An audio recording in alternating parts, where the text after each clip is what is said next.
Nah, nanti pada saat pengisian PDSS itu bisa dilihat alurnya kira-kira berada di gambar ini. Jadi nanti pertama sekolah akan login begitu ya. Kemudian tahap yang awal itu selalu dengan melihat data profil sekolahnya apakah sudah sesuai atau belum begitu. Kemudian nanti disitulah akan ada pilihan terkait dengan apakah sekolah tersebut memilih menggunakan entry nilainya secara manual seperti tahun-tahun sebelumnya atau dengan menggunakan e-raport. Nah, kalau dilakukannya secara manual seperti tahun sebelumnya, maka alurnya sama persis dengan yang sebelumnya, jadi yang di atas. Dan sekolah tidak mendapatkan tambahan 5% itu begitu. Nah, kemudian kalau pilihan yang menggunakan e-raport itu akan mengikuti alur yang ada di bawah, maka nanti sekolah akan melakukan finalisasi data sekolah dan sekolah juga akan melakukan pengisian ranking siswa yang siswa eligible itu ya. Dan otomatis nanti sistem akan memberikan tambahan 5% kuota tersebut begitu.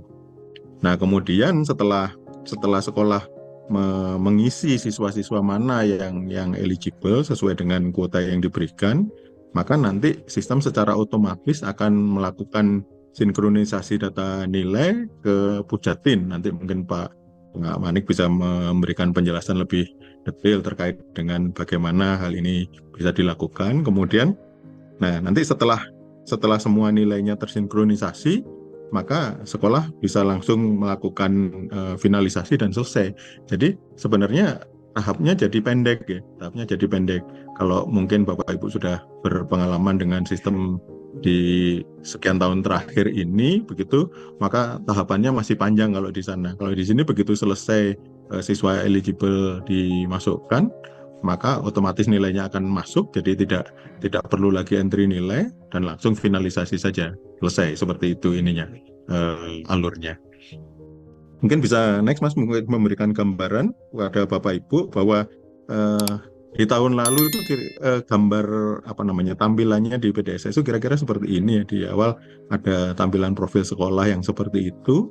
Nah, nanti karena kalau Bapak Ibu akan punya pilihan nanti akan dimunculkan di halaman tersebut pilihan mau menggunakan e-raport atau tidak ya. Ini saya belum bisa memberikan screenshot untuk aplikasi yang kedepannya persisnya seperti apa karena memang sedang dibangun juga begitu. Jadi nanti harapannya nanti di tanggal 6 Mbak, ini akan siap ya.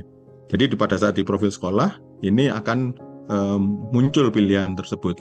Nah, dengan menggunakan pilihan tersebut sebenarnya sudah tidak lagi ada masukan jurusan yang ada di bawah itu udah nggak ada lagi ya, karena nanti dari e-raport itu sudah langsung muncul ininya apa namanya jurusannya apa dan seterusnya sudah ada di sana. Next Mas. Nah ini kalau ini daftar siswa eligible ini tetap dilakukan. Jadi Bapak Ibu dari sekolah masing-masing ini punya hak penuh untuk menentukan ranking dari siswa yang eligible untuk ikut di SNBP begitu. Jadi tidak dilakukan perankingan oleh sistem SNBP, tidak ya. Perankingan tetap dilakukan oleh Bapak Ibu dengan guideline kriteria yang sudah disampaikan begitu. Next Pak.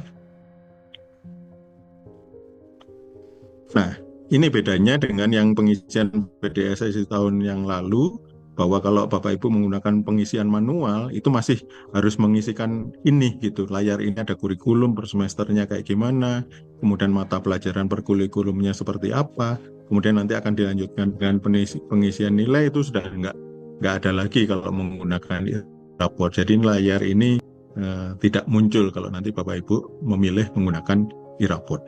Next.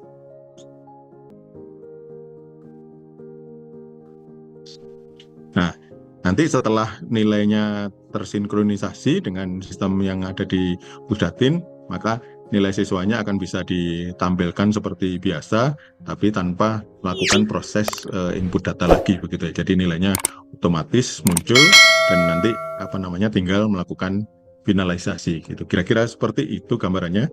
Terima kasih Mas, itu sharingnya sudah.